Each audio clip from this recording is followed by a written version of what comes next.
બોલો નાગપુરી બાપુની। આજે પાલનપુરના આંગણે આ ચરોતર મુકામે પંચાલ સમાજની વાડીમાં ઠાકોર સમાજના 23મા સમૂહ લગ્નમાં આપણી વચ્ચે ઉપસ્થિત છે એવા આપણા સંત શિરોમણી આદરણીય નાગપુરી બાપુ, જિલ્લા પંચાયતના માજી સભ્ય કારોબારના અધ્યક્ષ મેરુજી, સમૂહ લગ્ન સમિતિના તમામ સભ્યશ્રીઓ, સ્ટેજ પર બિરાજમાન સૌ રાજકીય આગેવાનોમાં બેન પીનાબેન, સેનજીભાઈ, આપણા નગરપાલિકાના સભ્યશ્રી, સ્ટેજ ઉપર બિરાજમાન ભાઈ ચકાભાઈ, રાજકીય આગેવાનોની સાથે નાયબ મામલતદાર શ્રી છે, સમાજના દાતાઓ છે, વિવિધ સંગઠનના સૌ હોદ્દેદારો છે,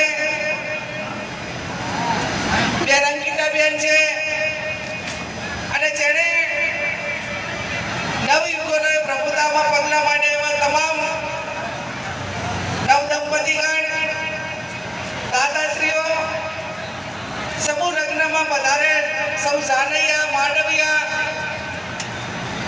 આમંત્રણને માન આપીને વધારે સૌ મહેમાનો, વડીલો, યુવાન ભાઈઓ અને બહેનો, મારી પહેલા મેરુજીએ કીધું કે સમાજમાં રાજકીય રીતે સંપની એક ભાવના રાખીને, સંપ રાખીને સમગ્ર બનાસકાંઠા અને ગુજરાતને, ભારતને સંદેશો આપ્યો કે ઠાકોર સમાજમાં રાજકીય કોટા શું છે। ગઈ વખતે સમૂહ લગ્નમાં ધારાસભ્ય તરીકે આવી હતી, આ વખતે સંસદ સભ્ય તરીકે તમારી વચ્ચે સમૂહ લગ્નમાં છું, ત્યારે સંસદ સભ્ય થયા પછી પ્રથમ સમૂહ લગ્ન હોવાથી આપ સૌનો સમૂહ લગ્ન સમિતિનો પણ હૃદયપૂર્વક આભાર માનું છું કે એમણે અહીંયા આવવા માટેનું આમંત્રણ આપ્યું।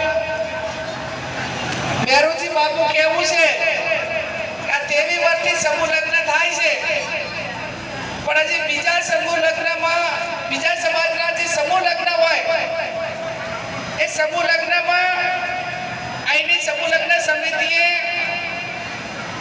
રૂબરૂ જઈને જોવું જ હોય અથવા તો પછી એનો વિડીયો કે આ જોવું જ હોય।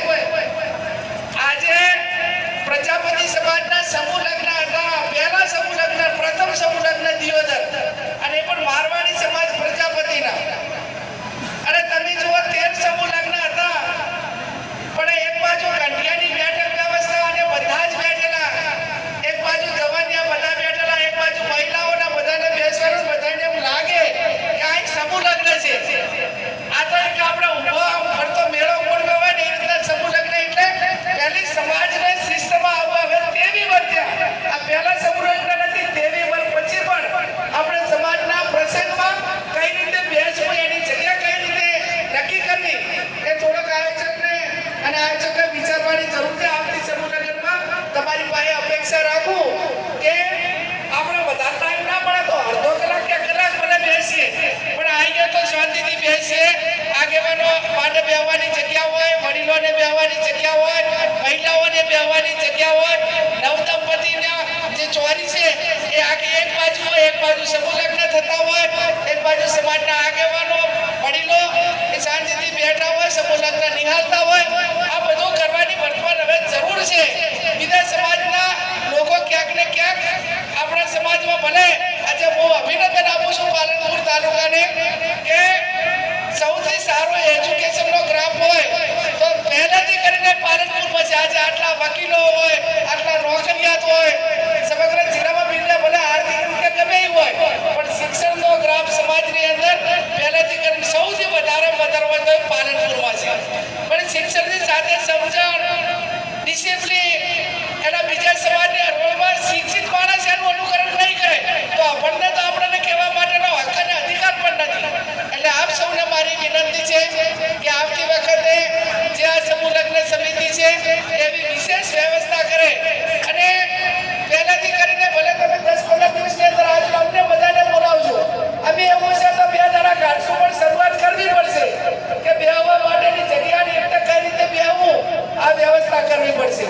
ત્યારે શિક્ષણની ખૂબ જરૂર છે। બીજા સમાજોના શૈક્ષણિક સંકુલો હોય એમ કે દેશ આઝાદ થયો ત્યારે બધાને ભેગી આઝાદી મળી હતી. એમાં કઈ આપણને પાછળ આઝાદી મળી એવું નહોતું, પણ બીજા સમાજે શિક્ષણ માટે, એમના સમાજોના ધંધા રોજગાર માટે, બેન દીકરીઓના શિક્ષણ માટે જે રાત દાડો મહેનત કરી આર્થિક રીતે સદ્ધર થયા, અને એટલા માટે કરીને એમણે પોતાના સેપરેટ રીતે સામાજિક સેપરેટ સંકુલો બનાવ્યા. અને આપણે એ ટાઈમે નથી કરી શક્યા એનો ખેદ છે. પણ અત્યારે જાગ્યા ત્યાંથી સવાર આપણે પેઢી દર પેઢી નથી થઈ શક્યું એ રટણ જ કરીશું તો કઈ થવાનું નથી. આજે કાંકરે બાળ બધાને ટેપે સરોવર ભરાય. અહીંયા આપણે સમાજની સંસ્થા પણ છે, પણ એ સંસ્થાનો વિકાસ એ સાથે મળીને હું તો એમ માનું છું કે આ બધી ગોળની પ્રથાઓ કાઢો.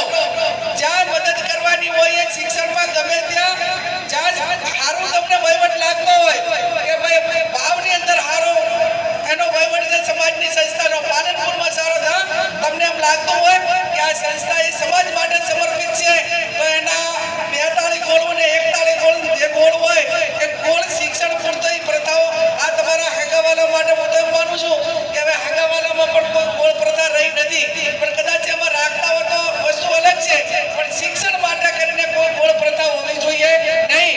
અને કોઈ ગોળ પ્રથા ના હોય તો જ તમે સારું ક્વોલિટી વાળું શિક્ષણ દીકરા દીકરીઓને આપી શકો છો.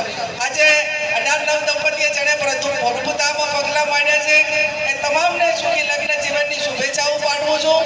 સદારામ બાપુને પ્રાર્થના કરું, ભગવાનને પ્રાર્થના કરું કે એમનું જોડું અમર રાખે. આજે સંસાર જીવનમાં જ્યારે એમનું પ્રથમ પગલું માંડી રહ્યા છે ત્યારે સમાજની અને પરિવારની જવાબદારી ઉઠાવવા માટેની ભગવાન એમને શક્તિ આપે. આજે આ લાખો રૂપિયાનો ખર્ચો એ આ સમૂહ લગ્ન સમિતિએ સમાજ માટે કરીને બચાવ્યો છે. અને હું અભિનંદન આપું છું વકીલોને કે એમનો જે વહીવટ છે એ વહીવટ એમનો પારદર્શક હોવાના કારણે આજે તેવી વાર સુધી તમે સમૂહ લગ્ન કરો છો. એ બદલ પણ આખી આ વકીલ કમિટીને, સમૂહ લગ્ન સમિતિને જેટલા અભિનંદન આપો એટલા ઓછા છે. પણ સાથે વિનંતી કરું છું કે સમાજના સમૂહ લગ્ન એક જ હોવા જોઈએ. એક જ તાલુકામાં બબે સમૂહ લગ્ન હોય એ સંપૂર્ણ નિશાની નથી. અને સંપૂર્ણ જો એક તાલુકામાં 2 સમૂહ લગ્ન થતા હોય તો હું માનું છું ત્યાં સુધી આવનાર સમયની અંદર એક જ સમૂહ લગ્ન થવા જોઈએ. અને એમાં જે એના માટે કરીને ભેગું કરવું પડે, ચાહે બેરુજી હોય, નાગપુરી બાપુ હોય, હું હોઉં, બીજા આગેવાનો હોય, એ બધા ભેગા કરીને એમાં મધ્યસ્થી થવા માટેના પ્રયત્નો કરીશું. પણ સમાજના સમૂહ લગ્ન એ એક જ વર્ષમાં એક જ ઠેકાણે થવા જોઈએ. એમાં બધા સંપૂર્ણ ભાવના આવી જોઈએ. અને એમાં જે કઈ 1, 2, 5 જણા આગા પાછા કરવા વાળા હશે તો એમને હાથ જોડીશું કે ભાઈ સમાજમાં આગા પાછું કરવા માટેનો પ્રયત્ન ના કરો. અને છતાં ના કાઢે તો અમારે 2, 5 જણા તમે ઘરે રહો, અમારે તમારી જરૂર નથી. બાકીનો 80-90% સમાજ એક બાજુ થઈને એક જ જગ્યાએ સમૂહ લગ્ન કરે એવી પણ આપ સૌને 2 હાથ જોડીને વિનંતી કરું. આજે આ તેવીમાં સમૂહ લગ્નમાં બધા આગેવાનોને કે વહીવટકર્તાઓને કે આયોજકોને આ ઠપકો નથી, પણ એક વેદના છે. અને ઠપકો ના માનતા એક બેન છું, દીકરી છું, સમાજની છું, અને બીજા સમાજોમાં ખૂબ સારું જોઉં છું ને એટલે કંઈક કરવા માટેની ભાવના છે. તમારા વખાણ જ કરું અને ટકોર જ ના કરું, સુધારો જ ના આવે તો એનો કોઈ પણ અર્થ લાગતો નથી. એટલે કદાચ આયોજકોને કે એમ લાગ્યું હોય કે બેને અમને ટકોર કરી છે તો એ ટકોર નથી, પણ એક સુધારા માટે કરીને બીજા સમાજોની હરોળમાં આપણો સમાજ પણ આવનાર સમયની અંદર શિક્ષણ હોય, રાજકીય હોય, સામાજિક હોય, આર્થિક હોય એ પ્રમાણમાં ટકે. અને એની શરૂઆત આપણાથી નહીં કરીએ તો કોણ કરશે? એટલા માટે કરીને એક સારું ભલે હું તો કહું છું કે ખૂબ મોટું આયોજન ના થાય, ભલે આયોજન નાનું થાય, ભલે અત્યારે 18 છે અને બદલે 11 જ થાય, પણ એવું આયોજન હોવું જોઈએ ટકાટક કે જેની નોંધ લે મીડિયા લે, બીજા સમાજ લે, અને દીકરીને વરને પણ એમ લાગવું જોઈએ કે હમણાં સમાજે ઐતિહાસિક વ્યવસ્થા કરી હતી અને ભલી ભાતે અમને સમાજે અને આગેવાનોને સમૂહ લગ્ન સમિતિએ પરણાયા હતા. આ સ્થિતિનું નિર્માણ આપણે કરવા જઈ રહ્યા છીએ ત્યારે સમૂહ લગ્ન સમિતિને ખૂબ અભિનંદન આપું છું. આજે પાઘડી બંધાવીને સન્માન કર્યું છે.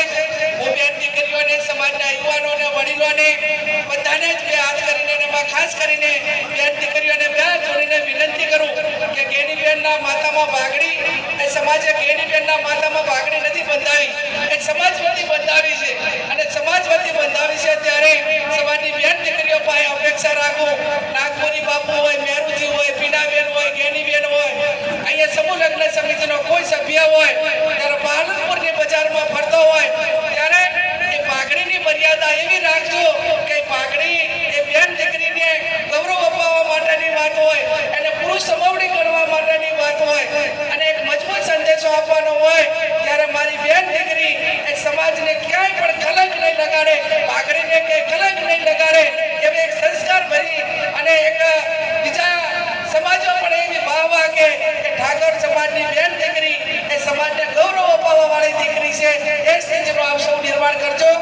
આવનાર સમયની અંદર શૈક્ષણિક સંસ્થા એ આ સમાજની મોટી બને અને એના માટે વધારે નહીં પણ ઘર દીઠ તમે 2000 કે 500 કે 1000 રૂપિયાનો ફાળો કરશો તો પણ આપણે શૈક્ષણિક સંસ્થા એ જેવી આપણે બનાવી હોય એવી બનાવી દેશું. જેમ વાતો કરવા જાશો કે ભાઈ કાંઈ ના થયું તો કાંઈ થવાનું નથી, જેટાને જાગે આજથી શરૂઆત કરશો તો એનું પરિણામ 5-10 વર્ષે મજબૂતાઈથી આવશે, પણ એની શરૂઆત કરવી પડશે.